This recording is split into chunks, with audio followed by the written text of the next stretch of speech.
घूमने फिरने का मन किसका नहीं करता है ना, पर हमें पता नहीं होता कहाँ जाना है। तो मैं आपको लेके चलूंगा अपने साथ सफरनामा पे। पंकज सुरली मेरा नाम है। अलग अलग जगह चलेंगे। शुरुआत कर रहे हैं लाक्षा गृह से।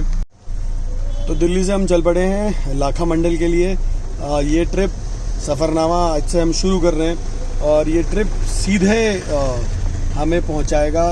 पहला हॉल्ट हम लेंगे देहरादून और उसके बाद विकास नगर से होते हुए चक्रौता।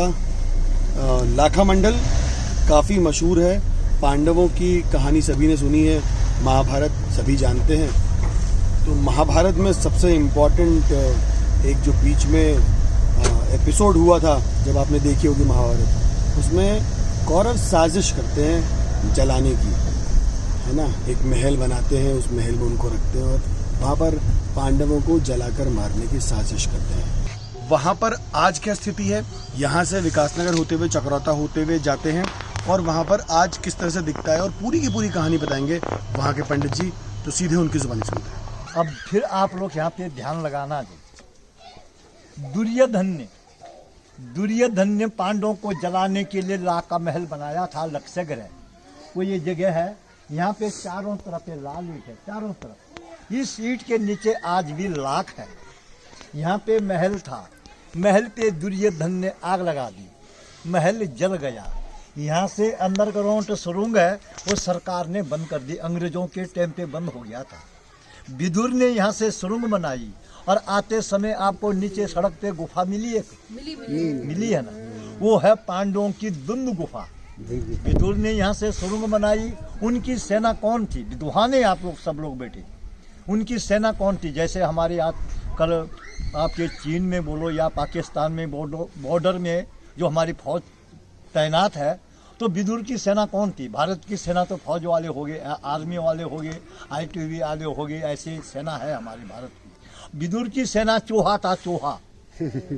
चूहों ने यहाँ से सुरंग बनाई। उनका गुरु जो है विदुर था और नीचे सड़क पे पांडव लोगों को बाहर निकाला। उसके अंदर जाएंगे आप लोग, गए आप लोग? उसके अंदर जाके आपको सुरंग मिली, सुरंग में गए आप लोग? सुरंग में नहीं गए। हाँ, दिखाएंगे इनको। चक्रोता से हम चक्रोता से आए अभी, वहाँ नहीं गए। नहीं आप वहाँ नहीं गए, नहीं गए, अभी नहीं गए। अब दिखाएंगे, आप चक्रोता से आए होंगे अभी, तो आप नहीं गए। अभी एक गुफा में गए थे, हाँ वो तो ऊपर वाला नीचे वाला गुफा है, मैंने बताया ना आपको। पांडवों की गुफा आपको नीचे मिलेगी रोड पे, मैंने बताया आपको। पांडव लोगों को विदुर ने उस गुफा से अंदर जाएंगे आप लोग। अंदर जाके इतना छोटा शिवलिंग मिलेगा, ऊपर शेषनाग का आकार होगा। उसके ठीक सामने से जो सुरंग है वो केदारनाथ बद्रीनाथ निकलती है, जहाँ से पांडव लोग स्वर्ग लहनी गए। उसके बगल में दूसरी सुरंग है, वो आपके विराट राजा के यहाँ निकलती है, राजा विराट। चक्रौता नागखात के बीच में एक विराट खाई है, वहाँ निकलती है, जहाँ पे पांडव लोगों ने नौकरी करी। चक्रौता जहाँ से आप आए सर अभी। उसके अंदर तीसरी सुरंग है, वो आपके जमुना जी में निकलती है। पांचों भाई पांडव लोग जमुना जी में परभी नहाने जाते थे, स्नान करके शिव के मंदिर में पूजा करते थे कि हमारी विजय महाभारत में होनी चाहिए। उसके अंदर फिर चौथी सुरंग है, वो आपके कुरुक्षेत्र में निकलती है, हरियाणा में, जहाँ पे महाभारत की लड़ाई शुरू हुई है। अब आप लोग आगे चलेंगे, आगे बढ़ेगा।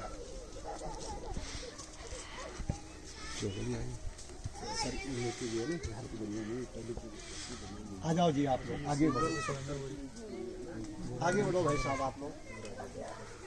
अब फिर आप लोग यहाँ पे ध्यान लगाना देखिए आप जी। मैं आपको दोनों देवियों को पूछूंगा, अब मेरे सवाल का उत्तर आप देंगे, कोई भी बंदा बीच में नहीं बोलेगा। राजा दक्ष ने, राजा दक्ष राजा, आपके पिताजी दक्ष राजा है, दोनों देवी का। दक्ष राजा ने यज्ञ किया, तमाम दुनिया के लोगों को सबको अपने यज्ञ में बुलाया है और अपने बेटी और जवाई को नहीं बुलाया। तो उनकी बेटी जवाई कौन थी? शिव जी थे, सती माँ। सती पार्वती माँ तो द्वापर में। सती माँ ने कहा किसको? अपने पति को, कि हे पतिदेव, मेरे मायके में, पिताजी का घर मायका है ना आपका, मेरे मायके में और आपके ससुराल में यज्ञ हो रहा है, आप चलिए। भगवान ने उनको जवाब दिया कि हे देवी, हमारे लिए कोई चिट्ठी नहीं, कोई निमंत्रण नहीं, कोई बुलाव नहीं, हम लोग वहाँ जाएंगे तो वहाँ पे हमारा अपमान होगा। सती माँ ने अपने पति की बात नहीं मानी, उनकी आपस में लड़ाई झगड़ा हो गया। आज जो पति और पत्नी का आपस में लड़ाई झगड़ा होता है, वो परंपरा से चल के आया है। तो मुझे तो लग रहा है कि आप भी अपने बचा दिया पंडित जी आपने, रहते हो। बचा दिया आपने, बहुत बचा दिया।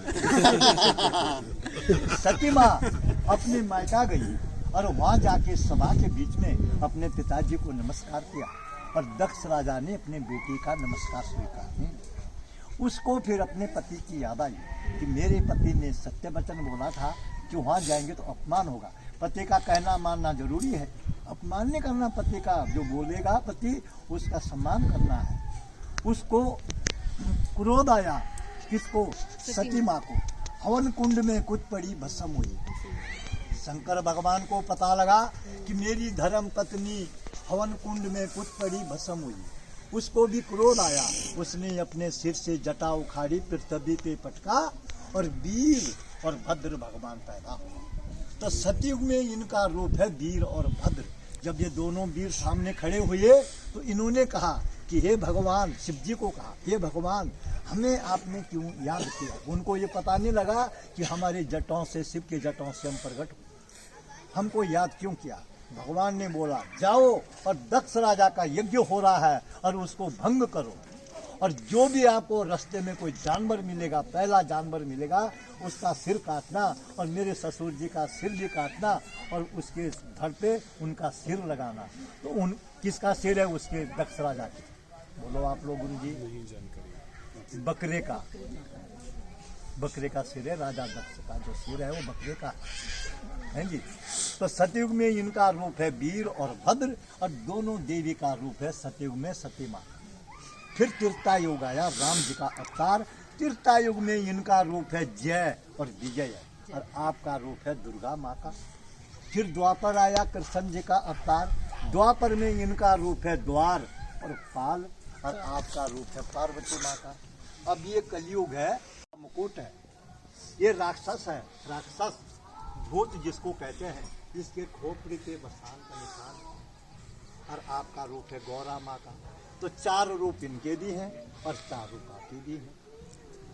ये शिवलिंग, ये धर्मराज युधिष्ठिर महाराज ने ये शिवलिंग की स्थापना करी है। ये शिवलिंग का नाम है मल्लेश्वर महादेव के नाम से। मल्लेश्वर महादेव के नाम से जो कोई हमारे लाखा मंडल के अंतर्गत में 24 गांव आते हैं, गांव समझ रहे हैं आप लोग, 24 गांव के बीच में जिसकी मृत्यु होती थी, या लेडीज है या पुरुष है या बूढ़ा है या जवान है, उनकी डेड बॉडी यहाँ लाते थे। पुजारी अपने घर से गंगा यमुना जल लेके आते थे, मंत्र द्वारा उस पे जल का छेड़ा मारा, मरा हुआ आदमी जीवित होता था। ब्राह्मण देवता उसको अपने हाथों से दूध भात खिलाता। ये सत्य थी बेटियाँ।